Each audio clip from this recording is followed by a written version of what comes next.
माझ्या स्वप्नातलं घरच समजायचं. स्वप्नाचा आशयानं म्हणून त्याने बोललो होतं. शेवटी ते आमचं स्वप्नच राहिलं.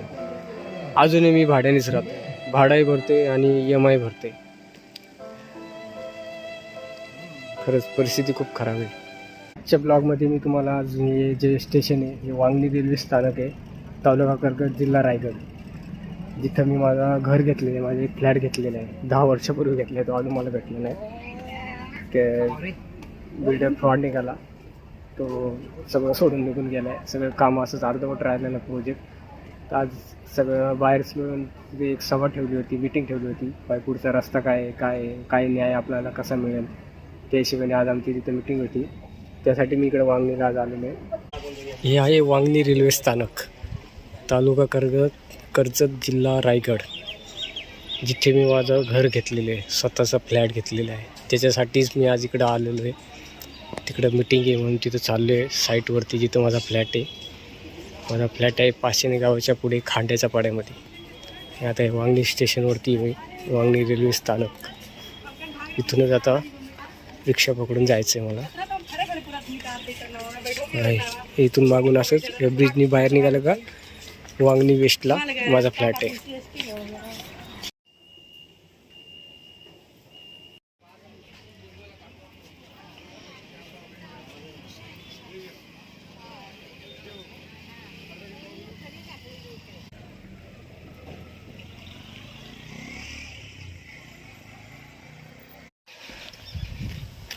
हे पूर्ण जंगल आहे, अख्खं जंगल झाले. हे माझ्या मागे पूर्ण एक्सब्रिया बघितलं. हा रोड आहे, इथून मागे जायचं आहे. भरपूर मोठा परिसर आहे. 48 एकरमध्ये पूर्ण बनलेला आहे प्रोजेक्ट, पण सध्या बंद आहे. बिल्डरने हातवरती केले, बिल्डर फ्रॉड निघाला, सगळं सोडून निघून गेलं आहे. असं प्रोजेक्ट पडलेलं आहे. आता कोर्टात केस चाललेली आहे. प्रोजेक्ट पण NCLTमध्ये म्हणजे या RCLमध्ये गेलेलं आहे. आता तिथे काय निकाल लागेल त्याच्यावरती तिथून पुढं कोणी नवीन बिल्डर येईल, त्यांनी जर काम चालू केलं तर ह्या सगळ्या लोकांना न्याय भेटेल. नाही तर मग सगळे असेच हप्ते आणि EMI भरतात आणि तसेच भरत राहणार. सगळे गरीब लोक आहेत. खूप गरीब लोकांनी घेतलेलं आहे. मॉलमध्ये म्हणजे कुणाचं स्वतःचं घर आहे आणि त्यांनी इथं घर घेतलं असे नाहीत. सगळे भाड्याने राहणार आहेत. त्यांची आशा होती, स्वप्न होतं की आपलं स्वतःचं घर होईल, म्हणून एवढं लांब इकडं वांगणीत हा प्रोजेक्ट त्यामध्ये त्यांनी रूम बुक केले. पण पुढं असं होईल मला माहिती नव्हतं. मी सुद्धा फसले हो. मी सुद्धा स्वतः भाड्यानेच राहते आणि अजून भाड्यानेच राहते. तर काय होईल ते पुढं देवाला माहिती.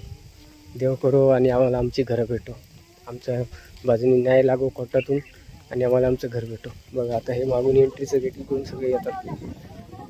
हे मागं हा बिल्डिंग आहे. हे पूर्ण परिसर आहे. पूर्ण परिसर त्याचाच आहे. इथं भरपूर काय होणार होतं. हॉस्पिटल, शाळा, मॉल सगळं इथं ह्या एरियात होणार होतं. आता सगळं इथं गवत वाढले, जंगल झाले, कोणच नाही. इथं पूर्ण काम ठप्प आहे, काहीच नाही. इथं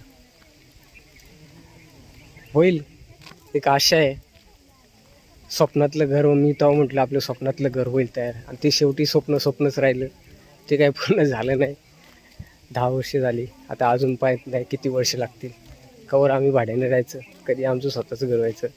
घरी माझा पोरगा सुद्धा म्हणतो, पप्पा आपलं घर कधी होणार, आपलं घर कधी होणार. काय बोलायचं त्याला. फ्रॉड फसलं, आता काय करणार. बघा अशा बिल्डिंग असे.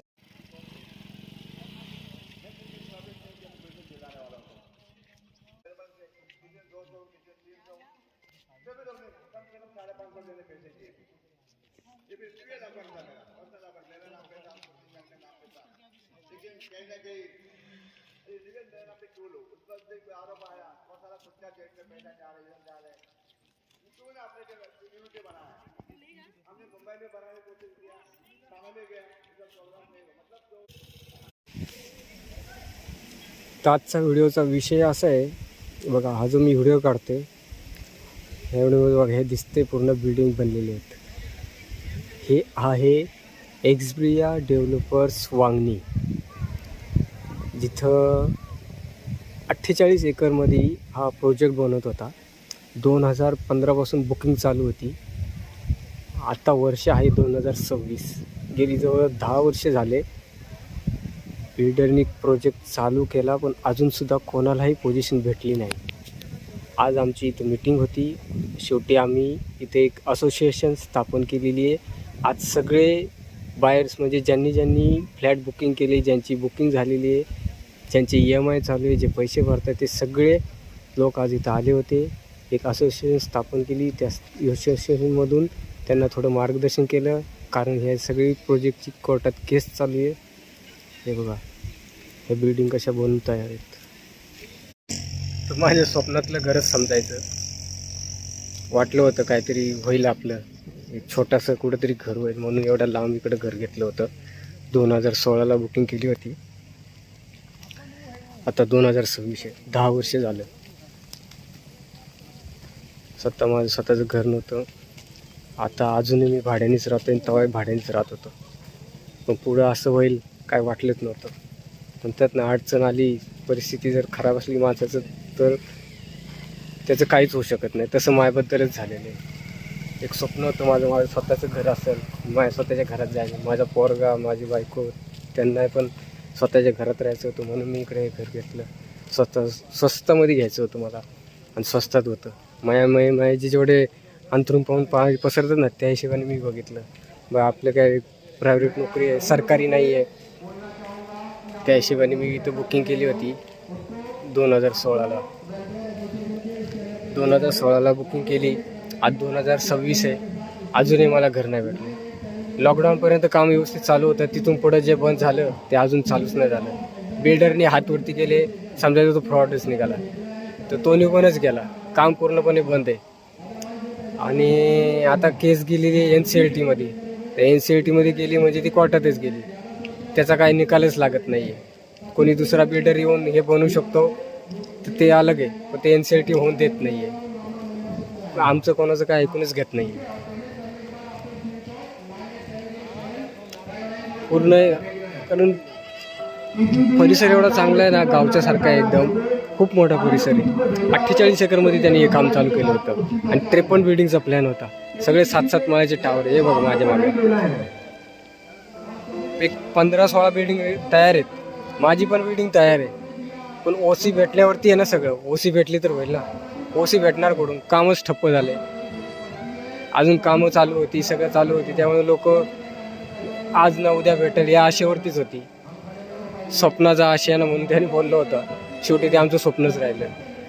अजूनही मी भाड्यानेच राहतो. भाडाही भरतोय आणि EMI भरतोय. खरंच परिस्थिती खूप खराब आहे. आता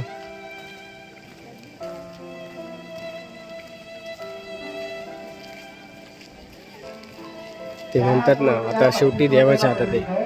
जर देवाची मर्जी असेल, आपलं पुण्य चांगलं असेल, आपण पुढं चांगलं काम केलं असेल, तर नक्की माझ्या बाजूने निकाल लागेल. आणि देव करो लवकरात लवकर आम्हाला आमचं हे घर भेटावं एवढी आशा करतो. खूप परिस्थिती खराब आहे हो. कारण भाडं राहून भाडं भरायचं, परत बँकेचं लोन काढलं, हे फ्लॅटचं ते लोन भरतोय, परत पोझिशन म्हणजे रजिस्ट्रेशनसाठी मी पैसे काढले होते बाहेर टक्केवारीने, ते भरतोय. खूप परिस्थिती खराब आहे. खूप फसलो मी याच्यामध्ये. पगार पण नाही एवढा मला. अंगाव काम आहे समजायचं. माझी काय सरकारी नोकरी नाही, ते महानगरपालिकेची नाही आहे. प्रायव्हेट नोकरी करतोय आणि त्याच्यातच माझं घर भागवते. माझी बायको बिचारी थोडं इकडं तिकडं काम करते म्हणून चालले घर. पोराची शाळा, आपला खर्च पाणी, भाडं भरा, इकडे EMI भरा, बाजार भरा. मुंबईत राहणं सोपं नाही गो. खूप परिस्थिती खराब आहे. मुंबईत राहायचं म्हणजे त्या माणसाला नाही कमी म्हणलं तरी आजच्या डेटमध्ये त्याला 30,000च्या वरती पगार पाहिजे, तर तो मुंबईत टिकाऊ करू शकतो. खरी गोष्ट आहे. इथं बनणार होता मॉल म्हणजे ते एक छोटंसं मार्केट टाईप इथं बनवायचं होतं. आणि हे B3ची आहे. इकडनं B3, B2मध्ये, तिकडनं B1.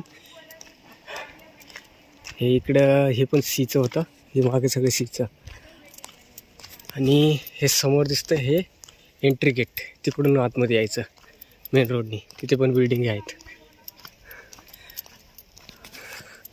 आणि माझा जो फ्लॅट आहे तो ह्या बिल्डिंगमध्ये B3. बघा, ही आहे B3 बिल्डिंग. हिच्या बाजूला ही B2 आणि ही B1. ही तर पूर्ण अशीच ठेवलेली आहे. तर बघू आपण आतमध्ये जाऊन. ओसीच भेटली नाही तर राहून काय करायचं इथं.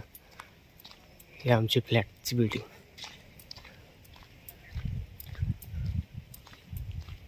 ह्या बिल्डिंगमध्ये माझा 4थ्या माळ्यावरती रूम आहे, 422ला.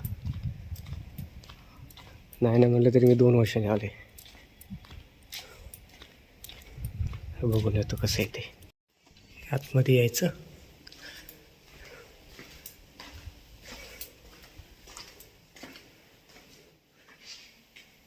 हे असे आमचे फ्लॅट आहे तिकडे. हे ग्राउंड फ्लोअर.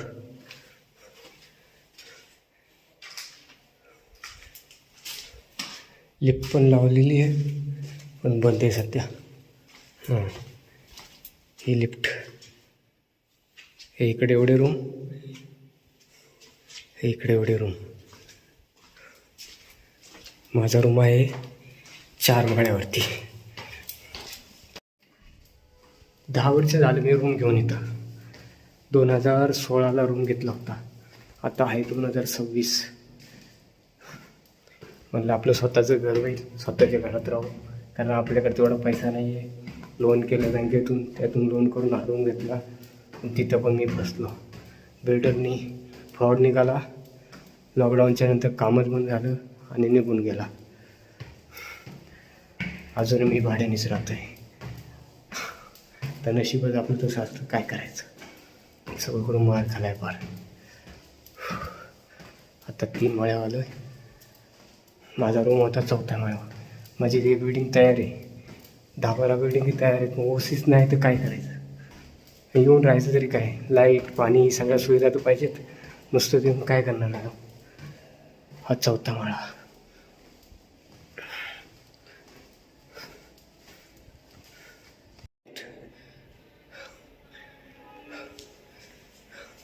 हे लिफ्ट आहे.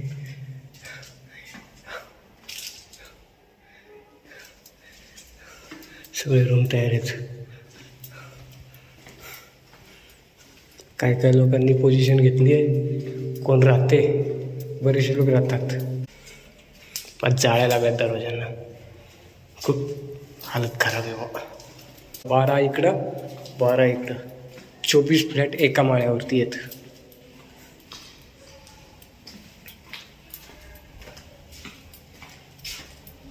बघा हे इकडं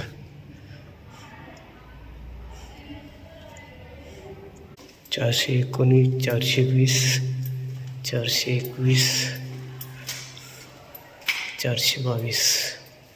हा माझा फ्लॅट 422.